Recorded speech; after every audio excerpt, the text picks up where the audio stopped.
शहर में मोहन और सोहन नामक दो दोस्त हुआ करते थे।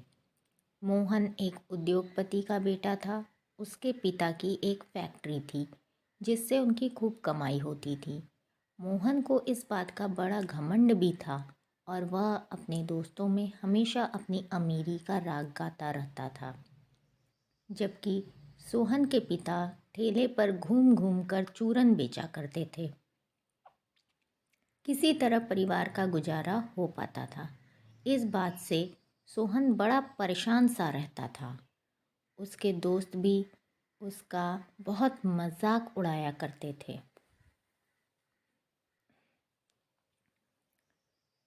मोहन और सोहन के औकात में बड़ा फर्क था, लेकिन दोनों एक ही मोहल्ले में रहते थे,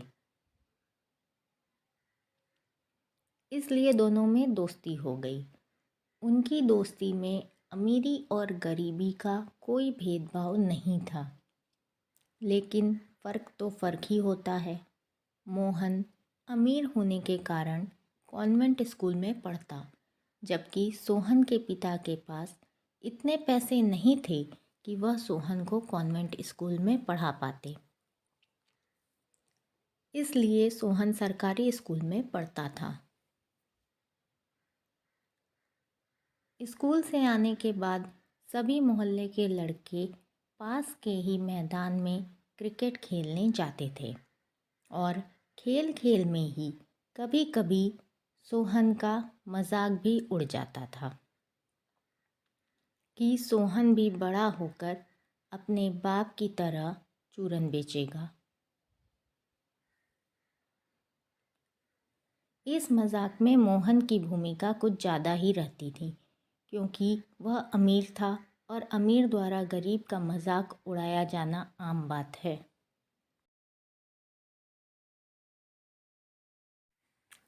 साहेब, गरीबी बड़ी ही बुरी चीज़ होती है। इसके कारण इंसान को ज़िल्लत तो बर्दाश्त करना ही पड़ता है, चाहे दोस्त हो या समाज या फिर रिश्तेदार। इसका एहसास लोग वक्त पड़ने पर दिला ही देते हैं।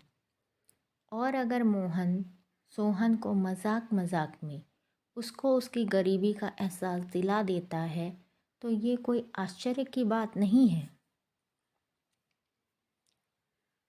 मोहन को अपनी अमीरी पर बहुत ही घमंड था और वह हमेशा कहता रहता था कि मुझे किस बात की कमी है, मेरा बाप बहुत सारा पैसा कमाता है, मैं अगर कुछ ना करूं तब भी मेरा जीवन सुख और चैन से कट जाएगा।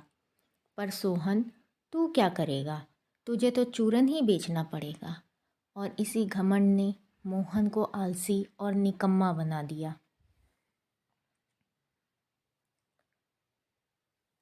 जबकि सोहन के दिमाग में हमेशा एक ही बात चलता रहता था कि मेरा क्या होगा, मेरे बाप के पास इतने पैसे नहीं हैं कि मैं कोई अच्छी पढ़ाई कर सकूं या कोई अच्छा व्यापार कर सकूं।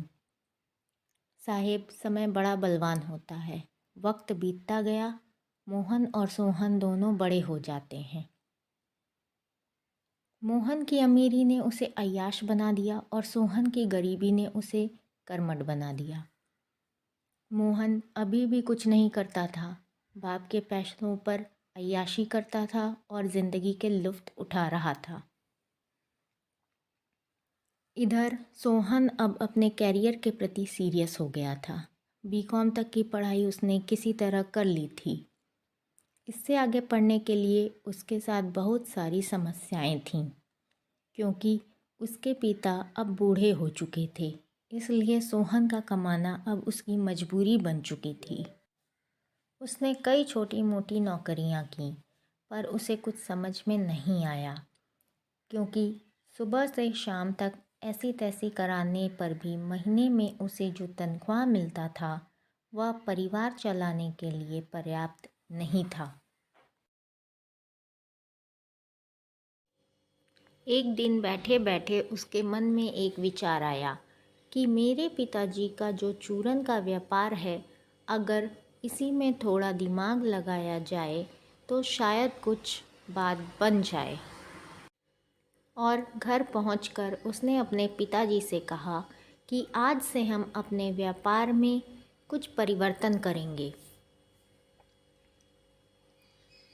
सोहन के दिमाग में एक आइडिया आया था, जो उसने अपने पिताजी को बताया कि पिताजी, आप बहुत अच्छा चूरन बनाते हैं और लोगों को आपका चूरन पसंद भी आता है, लेकिन आप सिर्फ थोड़ा सा चूरन बनाकर ठेले पर बेचते हैं, सिर्फ 2-4 गलियों में।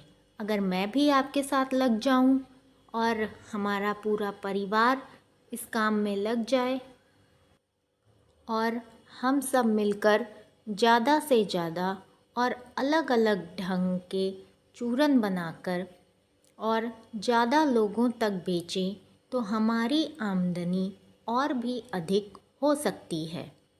यह आइडिया उसके पूरे परिवार को पसंद आया और उसका पूरा परिवार इसी काम में लिप्त हो गया और अब वे अपना चूरन खुला ना बेचकर पैकेट में बेचने लगे। पूरा परिवार मिलकर चूरन बनाने लगा और सोहन उसे साइकिल पर दुकान दुकान बेचने लगा। धीरे धीरे उनका व्यापार बढ़ने लगा और अब सोहन ने एक मोटरसाइकिल भी खरीद ली और पूरे शहर में 100 से ऊपर दुकानों पर उनका चूरन बिकने लगा, वो भी बंद और प्रिंटेड पैकेट में। अब सोहन को यह लगने लगा कि हमारा परिवार अब मार्केट की मांग को पूरा नहीं कर पा रहा है, तो उसने शहर के पास ही एक ज़मीन खरीदी और एक फैक्ट्री लगा ली और बैंक से लोन लेकर पैकिंग की बड़ी मशीनें ले आया और ज़्यादा उत्पादन और बिक्री बढ़ाने के लिए स्टाफ भी रख लिया और अपनी कंपनी का रजिस्ट्रेशन भी करा लिया। सोहन ने दिन रात एक कर दी और अपने परिवार को अन्य दूसरे शहरों तक फैला लिया। वक्त के साथ साथ और बिक्री बढ़ती गई। फिर उसने एक और फैक्ट्री दूसरे शहर में भी लगा ली। इस तरह वह एक दिन एक बड़ा उद्योगपति बन गया। एक दिन अपने ऑफिस में वह बैठा हुआ था, तभी एक आदमी उसके पास नौकरी मांगने के लिए आता है और उसे देखते ही सोहन हैरान रह जाता है कि वह तो मोहन था। सोहन ने मोहन से उसके बारे में पूछा कि आखिर तुम्हारी तो फैक्ट्री है, तुम्हारे पिताजी अच्छे पैसे वाले हैं, फिर तुम्हें नौकरी की क्या ज़रूरत पड़ गई। तब मोहन ने अपनी आप बीती सुनाई कि कुछ साल पहले मेरे पिताजी की मृत्यु हो गई और व्यापार में काफ़ी नुकसान भी हो गया। मैं भी थोड़ा लापरवाह था, व्यापार को संभाल नहीं पाया और सब कुछ खत्म हो गया। बैंक का लोन था, फैक्ट्री को बैंक ने नीलाम कर दिया। अब मेरे पास सिर्फ एक रहने को घर है और कुछ नहीं। तुम मेरे दोस्त हो, मेरी कुछ मदद करो। सोहन ने मोहन को अपनी कंपनी में नौकरी पर रख लिया और अब सोहन मालिक है और मोहन नौकर। दोस्तों, मोहन को जो भी मिला था वह उसके भाग्य से मिला था, लेकिन उसने कर्म करना बंद कर दिया। एक कहावत है कि सोने के ईंटों से बने महल से अगर एक ईंट प्रतिदिन निकाल कर बेचा जाए और उससे अय्याशी किया जाए, तो एक दिन ऐसा वक्त ज़रूर आ जाएगा जब एक भी ईंट नहीं बचेगी। जबकि अगर परिश्रम करके पैसा कमा के प्रतिदिन एक ईंट खरीदा जाए, तो एक दिन इतनी ईंटें इकट्ठी हो जाएंगी कि उनसे एक बड़ा महल तैयार किया जा सकता है।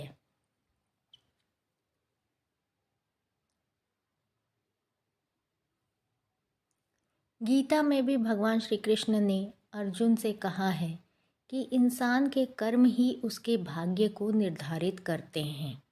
जो जैसा कर्म करेगा उसे वैसा फल मिलेगा, क्योंकि भगवान ने इंसान की सोच को बिल्कुल स्वतंत्र रखा है। इंसान की सोच उसके कर्म को और उसके कर्म उसके भाग्य को निर्धारित करते हैं। मोहन और सोहन दोनों में क्या फ़र्क था? मोहन को भाग्य ने दिया तो था, लेकिन कर्म न करने के कारण एक दिन उसने अपना सब कुछ खो दिया। और सोहन को यही नहीं पता कि भाग्य भी कोई चीज़ होती है।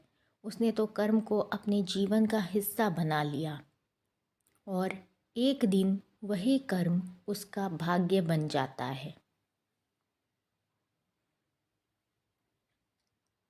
जय श्री कृष्ण।